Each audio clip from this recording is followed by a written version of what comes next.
Con el gusto y placer de saludarles por esta vía, eh, abordaremos la temática correspondiente a nuestra segunda semana de trabajo, en la cual, consta de manera primordial a lo que es el proceso de enseñanza-aprendizaje.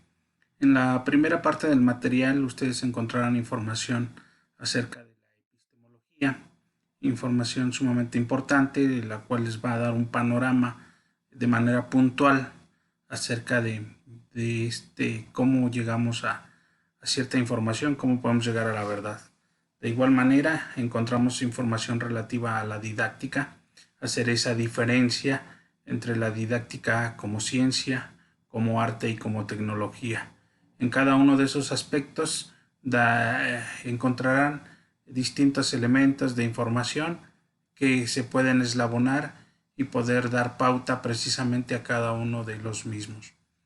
Haremos una situación enfática en esta parte de ese material, que es el proceso de enseñanza-aprendizaje, sobre el cual va a vertir también el producto de esta semana. Bien, el proceso de enseñanza-aprendizaje lo vamos a abordar desde distintos ámbitos. Ya tiene una cierta temporalidad que se ha estado estudiando en cómo son las modificaciones, las transformaciones de la educación, y estos cambios han tenido un proceso ponderante, el cual se ha enfocado precisamente en lo que es la enseñanza-aprendizaje. ¿Por qué? Porque este es el punto neurálgico, lo cual permite una acción pedagógica. No es una acción inmediata, por eso se denomina que es un proceso, es la concatenación de diversas actividades. El docente tiene una tarea fundamental, la cual es dar acompañamiento a los estudiantes en ese proceso de aprendizaje. Y esta enseñanza la podemos ubicar como el resultado de la relación que está entre este personal académico o conocido como personal docente con el estudiante. Todas esas relaciones que se tienen con estas dos figuras va a ubicarse como este proceso. ¿Qué es lo que debe de tomar en cuenta el profesorado? Pues indiscutiblemente el contenido. ¿Qué es lo que va a trabajar? Sobre eso va a versar el diseño de sus respectivas actividades. Tiene que diseñarlas. Tiene que hacer una aplicación de distintas técnicas, emplear distintas estrategias para poder llegar a este punto. Indiscutiblemente esta enseñanza tiene que vertir precisamente con lo que aprende el estudiante. Y esta enseñanza no solamente va a ser de una gama de conocimientos, tiene que ser una situación integral. Es decir, también debe de coadyuvar a la formación de valores en el estudiantado. Según sea el autor, nos va a abordar cómo es el respectivo proceso de aprendizaje del alumnado. Uno de estos autores importantes es Jean Piaget, que él marca la pauta en que el pensamiento es la base de este aprendizaje. Es una forma de manifestar netamente su inteligencia. ¿Por qué? Porque esta inteligencia va a permitir el desarrollo de una estructura y por ende de un funcionamiento. Este último va a ser modificado de manera constante. Va a permitir que esta construcción de conocimientos se dé mediante una interacción. con su contexto, entre pares e indiscutiblemente con el agente de enseñanza. Dentro de este proceso de aprendizaje que nos marca Jean Piaget en su teoría, es que el encargado de este aprendizaje es el propio estudiante. Ya no es la figura del docente, el magnánime que va instruyendo el camino para poderse realizar. Ya no es como la parte conductista. Yo te digo qué es lo que tienes que hacer y tú únicamente repites. Esta parte de la corriente constructivista a la cual pertenece Jean Piaget marca la pauta que el docente es únicamente un facilitador. Le va a brindar herramientas para que los estudiantes adquieran su propio conocimiento. Este aprendizaje, indiscutiblemente, no es una situación inmediata. Debe de ser continuo, debe de tener una secuencia. Cada uno de los estudiantes es diferente y en ese sentido no se puede homogeneizar esta enseñanza. Yo debo de respetar como profesorado estas diferencias. Diferencias de sus características, diferencias de sus intereses, múltiples diferencias que tiene el estudiantado. Yo no puedo hablar de aprendizaje si no hablo de enseñanza. Yo no puedo hablar de enseñanza si no hablo de aprendizaje. Este proceso es de manera continua. En todo momento estamos tanto enseñando como aprendiendo, según sea el caso. Y en ese sentido, tenemos una unidad en este proceso de enseñanza-aprendizaje. Esta unidad va a estar compuesta por 4 elementos fundamentales: el profesor, el estudiante, el contenido y aquello que se denominan variables ambientales. Es decir, todas esas características que enmarcan a lo que es el aula, a lo que es la escuela misma. Estos 4 elementos, entonces, son fundamentales para el desarrollo de este proceso de enseñanza-aprendizaje. Cada uno de ellos va a tener una influencia. Puede ser en mayor, en menor medida cada uno de ellos, pero a final de cuentas tienen una relación. Convergen en un punto. El estudiante es el que tiene la capacidad, demuestra su inteligencia, requiere una motivación para poder aprender. Ya contiene algún tipo de experiencia. Algunos autores los llaman o denominan los famosos conocimientos previos.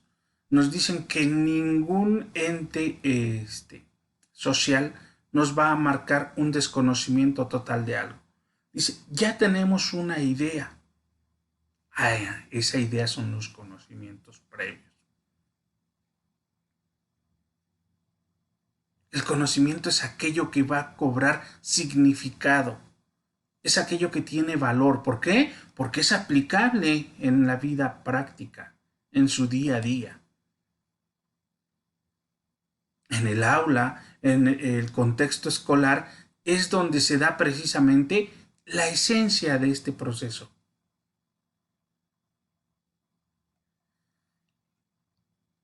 El docente es el que va marcando la pauta de esta relación. Es el que marca una dimensión de corte cognoscitivo. Su actitud cuenta mucho. Debe de manifestar una capacidad de innovación. Debe de cumplir con su compromiso en este proceso. Esos 4 elementos son fundamentales en este proceso, ¿no? Pero bueno, ¿cómo aprendemos? Y bueno, este aprendizaje Reitero, y soy muy enfático, no es una situación inmediata, es un proceso. Este proceso se da fundamentalmente de corte cognitivo. No es el mismo para cada uno de los individuos. Es por ello que algunos necesitan otro tipo de características, de estrategias. Indiscutiblemente esto también tiene que ver con nuestro estilo de aprendizaje. Podemos ser auditivos, podemos ser visuales, podemos ser kinestésicos. Su servidor es de corte auditivo. Para leer un texto necesito concentrarme. Si hay ruido, no me concentro y tengo que estar leyendo 2, 3 veces. Tengo que escucharme. ¿No? Algunos con solo ver la información, con eso tienen. Entonces, en este proceso debemos de cuidar estos elementos. Debo de respetar su estilo de aprendizaje. Debo de ser capaz de dotarle los elementos para que pueda consolidar ese proceso, esa adquisición de conocimientos, de habilidades, de valores y por ende de actitudes. Este proceso puede contener dichas y diversas posturas. De aquí a que cada postura representa prácticamente una teoría que está vinculada con este término del aprendizaje. Ya mencionaba por ahí la parte conductista, que este aprendizaje se va a determinar por un cambio en la conducta de cierto sujeto. Y este cambio de conducta muchas veces se da precisamente por una situación de estímulo, el famoso estímulo-respuesta.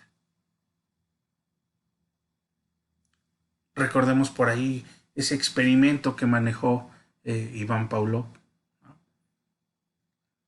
Con el famoso condicionamiento. Mostraba la chuleta o el cacho de carne al perro. El perro salivaba. Lo marcaba con un estímulo, el sonar la campana. El sonar la campana al momento que le mostraba el cacho de carne. Fue continuamente repetición, repetición. ¿Qué sucedió al final de su experimento? Que ya no necesitaba mostrarle el cacho de carne al perro, únicamente con sonar la campana el perro salivaba. Ya tenía ese aprendizaje. Pero esa era de corte conductista. El aprendizaje es una situación inacabada, como ya decíamos. Yo puedo enseñar todo, todo lo que se pueda aprender, todo lo que sé, ¿no? Así como cada uno de ustedes. El aprendizaje me va a permitir modificar lo que he aprendido antes.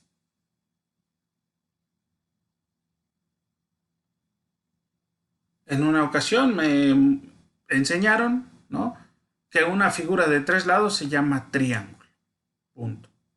Lo voy a modificar posteriormente. Ah, bueno, hay tipos de triángulos: equilátero, escaleno, isósceles. Ya modifiqué esa imagen que tenía yo de triángulo, porque no necesariamente tienen sus 3 lados iguales, pero sigue teniendo 3 lados.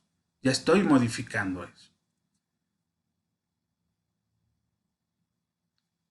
Luego entonces este aprendizaje va a tener este carácter de adaptación.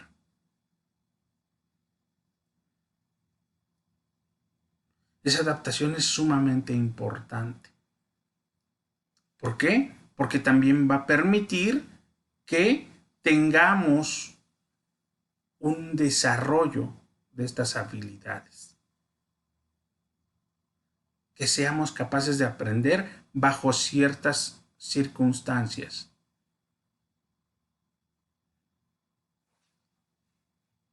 Esto es indudablemente rico en este proceso de aprendizaje. Los, est los estudiantes realizan diversos procesos en los cuales ponen de manifiesto una gama de acciones, de actividades con el único objetivo de llegar a cumplir esas metas establecidas. Ahí van a poner en práctica las distintas actividades de corte individual, aunque se encuentren en un contexto social. Bueno, este proceso de aprendizaje manifiesta un primer momento que es el acceso a la información. De ahí nos va a dar el procesarla. Para ello se requiere distintas operaciones cognitivas, con lo cual vamos a obtener un producto, ¿sí? Es decir, la concepción del aprendizaje para que finalmente podamos hacer esa aplicación del conocimiento, realizar una evaluación, es decir, realizar las operaciones cognitivas. Para poder accesar a la información, pues ubicamos al entorno físico, es donde podemos dar la interacción con otro tipo de circunstancias convencionales, internet, TIC, otras personas, etcétera. Vamos a llegar a precisamente a que con ello lleguemos a una capacitación, a un análisis, a que podamos tener una experimentación y llegar a una reestructuración tal vez. Con esto nos va a dar como resultado pues una memorización de conceptos, pueden ser de hechos, pueden ser de procedimientos, de normas incluso. Y en ese sentido ya las podamos aplicar en distintas situaciones, ¿sí? Si son situaciones conocidas, bueno, van a ser una repetición. Si son nuevas situaciones, son procesos en donde necesitamos una transferencia de dicho aprendizaje. ¿Qué se requiere para que se puedan dar estos aprendizajes? Requerimos de 3 factores fundamentales. El primero es la inteligencia y conocimientos previos, es decir, que podamos aprender. Para que yo pueda aprender nuevas cosas necesito tener las condiciones para ello. Debo de disponer de las capacidades necesarias para poderlo llevar a cabo. También necesito una motivación, es decir, querer aprender. Para que podamos realizar este procedimiento, la persona necesita querer estar en dicho procedimiento. Es sumamente necesario para que a partir de ello podamos movilizar esos aprendizajes. Y la cuestión también de la experiencia, es decir, el saber aprender. Ya hemos aprendido en otros momentos, ya sé el camino. Entonces estos nuevos aprendizajes los vamos a poder construir a partir de esos que ya poseo. Hay algunos aspectos que son distintivos del aprendizaje. La mayor parte de las conductas que podemos obtener son aprendidas netamente. El aprendizaje se convierte en un dispositivo biológico y tiene una función netamente adaptativa. Vamos a aprender durante toda la vida. El aprendizaje es una gama de acumulación de elementos y difícilmente va a ser esto irreversible. El aprendizaje va a funcionar gracias al cúmulo de distintas capacidades que posee el ser humano. Podemos ubicar también que hay diferentes tipos de aprendizaje y a su vez también que las condiciones son cada día más complejas en las cuales el individuo tiene que aprender. Algunos tipos de aprendizaje podemos ubicar como el receptivo, ¿sí?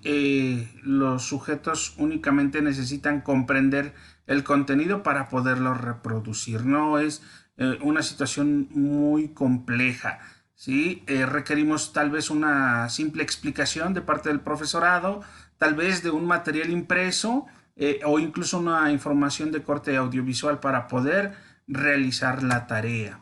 El aprendizaje por descubrimiento indiscutiblemente es cuando el alumno por sí mismo va operando las acciones, las actividades a partir de este proceso. Este procedimiento debe ser guiado indiscutiblemente por el profesorado. El aprendizaje de corte repetitivo es prácticamente una memorización de contenidos sin necesariamente comprenderlos o relacionarlos con una actividad previa. no necesariamente encontramos un significado a dichos contenidos y únicamente pues es una asociación de información de corte arbitrario. El aprendizaje significativo es cuando ya encontramos una interrelación de estas actividades, de estas tareas, y que nos permiten precisamente si tenemos ese aprendizaje, si me es funcional, si yo lo voy a poder aplicar, luego entonces es significativo. El aprendizaje por reforzamiento es la forma o la manera en cómo una gente va a tener cierto comportamiento en un tiempo determinado, ¿sí? Aquí lo podemos ubicar como las reglas dispuestas a lo que es el estímulo-respuesta.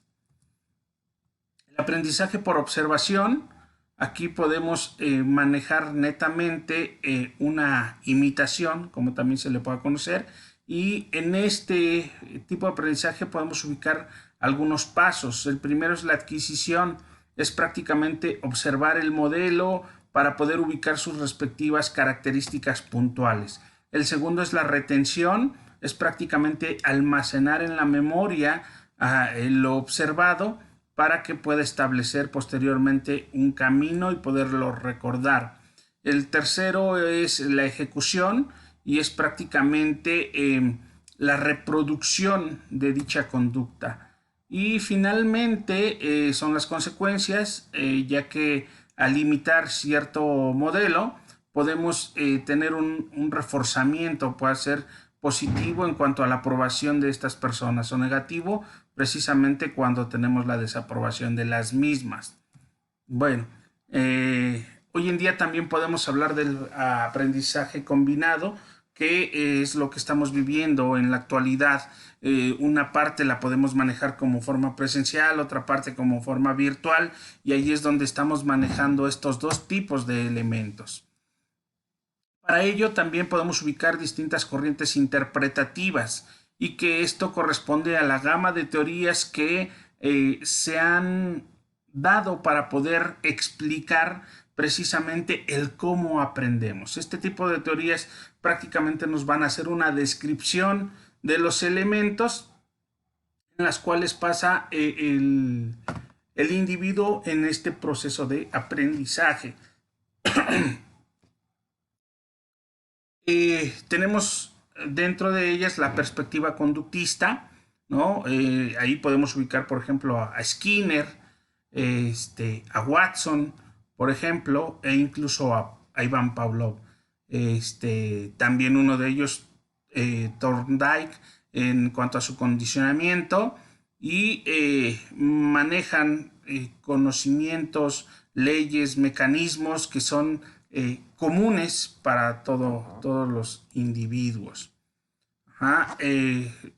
Correspondiente a lo que es la teoría del procesamiento de la información, bueno, pues aquí tiene una influencia marcada por estudios de corte cibernético por ahí de los 50, de los 60, plantea distintas líneas que son pues aceptadas en este sentido, y marca tres fases fundamentales: lo que es la captación del filtro, es decir, cómo con los sentidos, el almacenamiento momentáneo, y posteriormente va a venir una organización y un almacenamiento definitivo, ¿no? Entonces capto, ya estoy ubicando, posteriormente tengo, es como ese almacenamiento que lo estoy ubicando en cierta parte de mi intelecto, y ya posteriormente lo organizo, lo que me sirve lo mantengo y lo que no pues lo desecho, y en ese sentido se convierte en ese almacenamiento definitivo.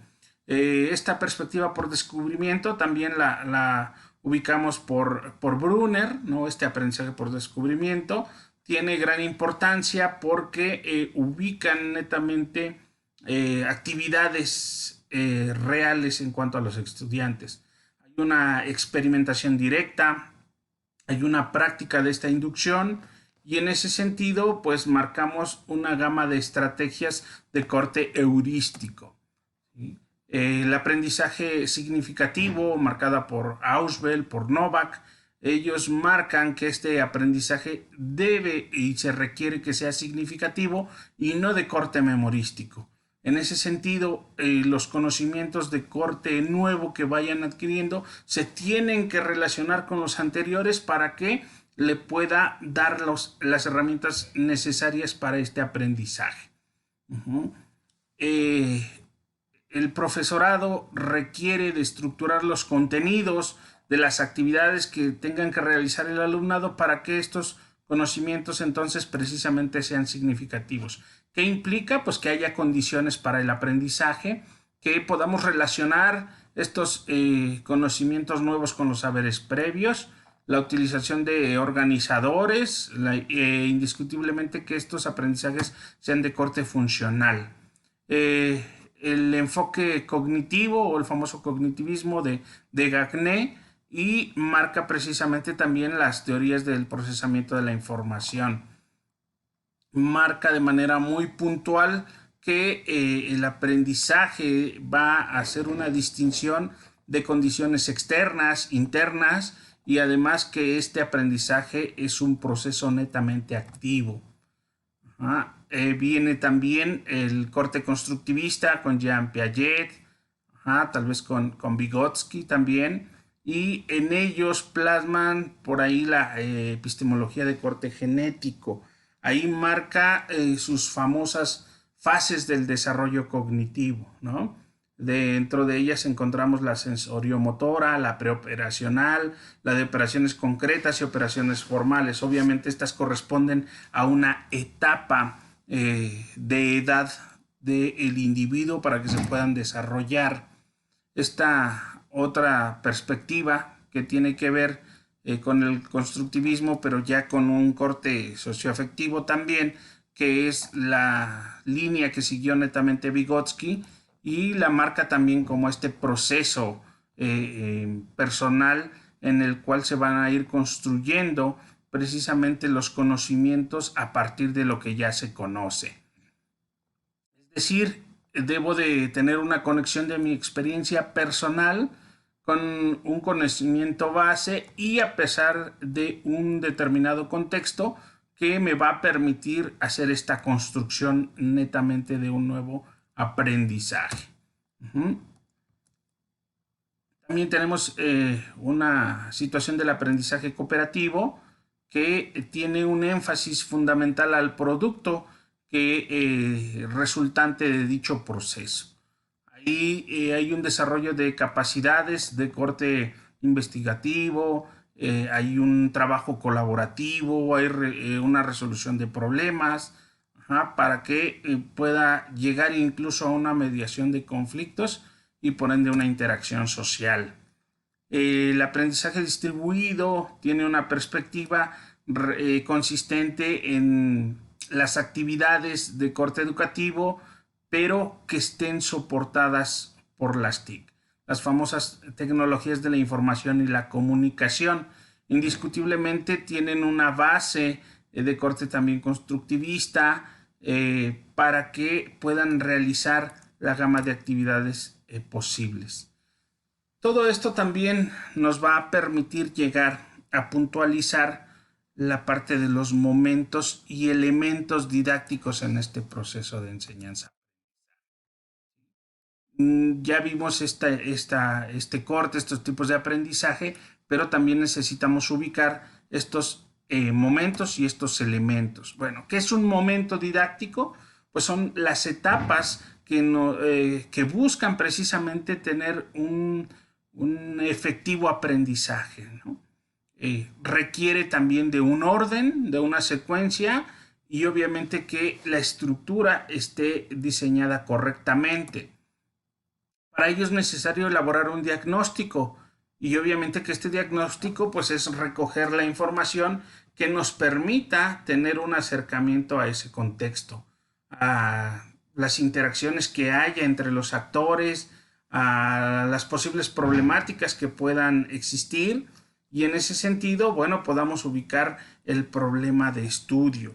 También ubicamos a lo que es la planeación. A partir del diagnóstico llevamos a cabo esta previsión de actividades, es decir, el desarrollo de estrategias técnicas que tengo que llevar a cabo ya sea dentro o fuera del aula. ¿Con qué fin? Pues de perseguir ese alcanzar de esos objetivos de dicha asignatura en cuestión. Aquí me permite orientar los procesos para un buen desarrollo de proceso de aprendizaje. Eso es lo que enmarca la circunstancia de la planeación.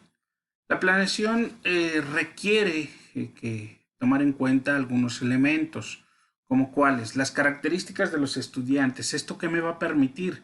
Pues precisamente que yo pueda ubicar las actividades para que ellos las puedan desarrollar. No puedo ubicar ciertas actividades si los chicos no están aptos para poderlas llevar a cabo.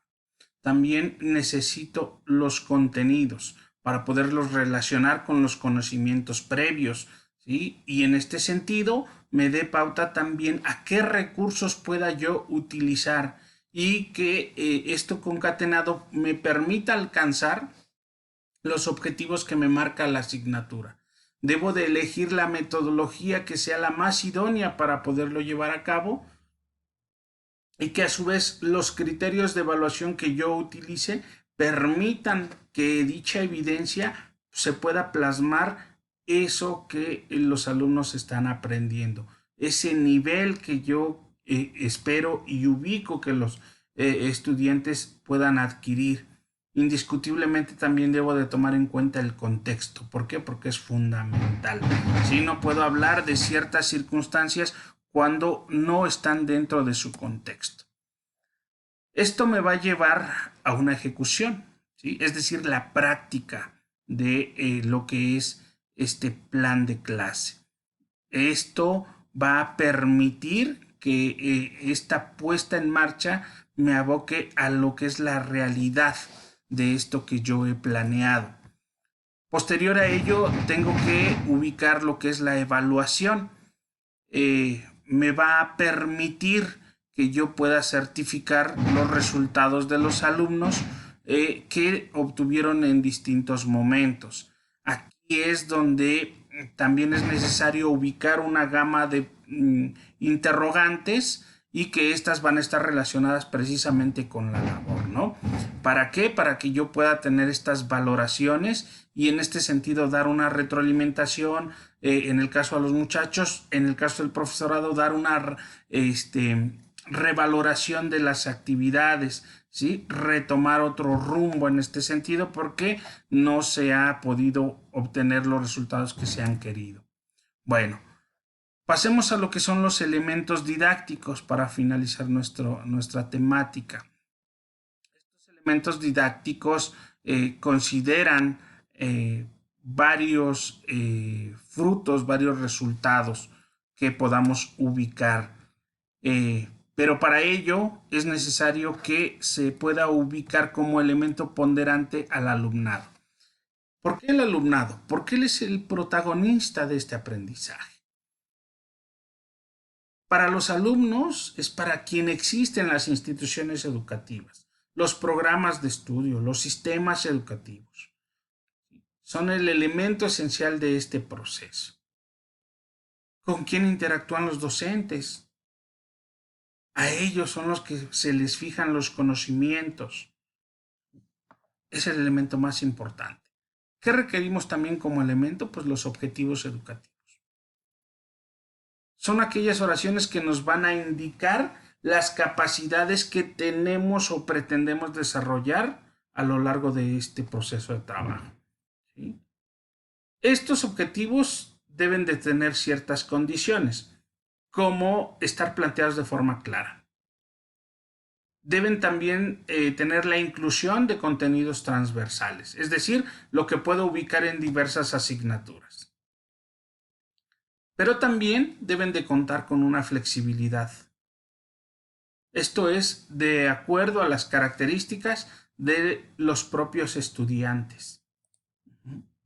Otro elemento importante es el profesorado. ¿Por qué? Porque es el que va a permitir y facilitar esta interacción con el alumnado, que puedan tomar al alcance estas experiencias de aprendizaje, quien les va a permitir esta orientación, esta guía, quien les va a estimular y que los va a permitir poner en la mesa las experiencias que probablemente hayan sido difíciles, pero que a final de cuentas le van a permitir seguir teniendo ese contacto y llegar al triunfo esperado. También tenemos como elemento a la materia. Es un contenido específico. Se ha preparado, se ha ordenado de manera clara. ¿Para qué? Para que tenga una secuencia y que ello permita precisamente que este proceso de aprendizaje pueda ser factible, que lo puedan asimilar. Las materias son distintas, son de corte distinto, cada una de ellas tiene su enfoque, tiene su metodología, su propia estructura, incluso sus propios organizadores curriculares. En el caso, por ejemplo, de lengua materna español, no podemos hablar de que tiene eje, tiene su ámbito, tiene su práctica social del lenguaje, su aprendizaje esperado. En el caso de matemáticas, en matemáticas no hay práctica social del lenguaje, hay eje temático, ¿sí? Hay tema. En el caso de educación socioemocional, por ejemplo, ahí contamos con habilidades específicas. Son situaciones que van diferenciando cada una de las respectivas materias. La metodología de la enseñanza. Esto es fundamental. ¿Para qué? Para que el docente pueda estar y diseñar el proceso educativo. Esta metodología es prácticamente el conjunto de métodos que nos va a permitir realizar una técnica efectiva en la cual yo pueda consolidar los objetivos que se han planteado con antelación. Los recursos, indiscutiblemente, es otro elemento importante. ¿Por qué? Porque son los insumos que me van a permitir hacer la integración de las distintas técnicas, de los distintos métodos. Aunado a ello, es una herramienta ponderante que yo puedo hacer uso precisamente para optimizar un proceso educativo. Si hablamos de la situación actual, un recurso que pueda utilizar puede ser, por ejemplo, una plataforma, ¿sí? Una cuestión interactiva. Se me ocurre ahorita Kahoot, es un recurso que me puede ayudar para corroborar el aprendizaje de los alumnos y que a ellos les llama la atención. Necesito tomar en cuenta también como elemento al medio o al entorno. ¿Por qué? Porque es el ambiente físico que va a permitir el desarrollo de este proceso de enseñanza-aprendizaje. Es decir, la infraestructura es acorde. La misión, la visión permite desarrollar estos elementos. Todo eso tiene que ver con el entorno, con el medio. Todos estos elementos, todos estos momentos que acabamos de ubicar, bueno, pues nos permiten diseñar un esbozo fundamental de lo que es el proceso de enseñanza-aprendizaje. Bueno, espero que esta información les sea de base para que ustedes puedan realizar la actividad correspondiente a esta semana de trabajo, para que puedan ustedes complementar con la información, con la investigación que se requiere y puedan llevar a cabo la actividad encomendada. Cualquier duda me encuentro a sus órdenes. Por ahí quien ha tenido por ahí una observación la hemos resuelto. Trataremos de hacerlo en el menor tiempo posible. Y bueno, saben las vías de contacto, el mensaje, el correo y pues que tengan una excelente semana.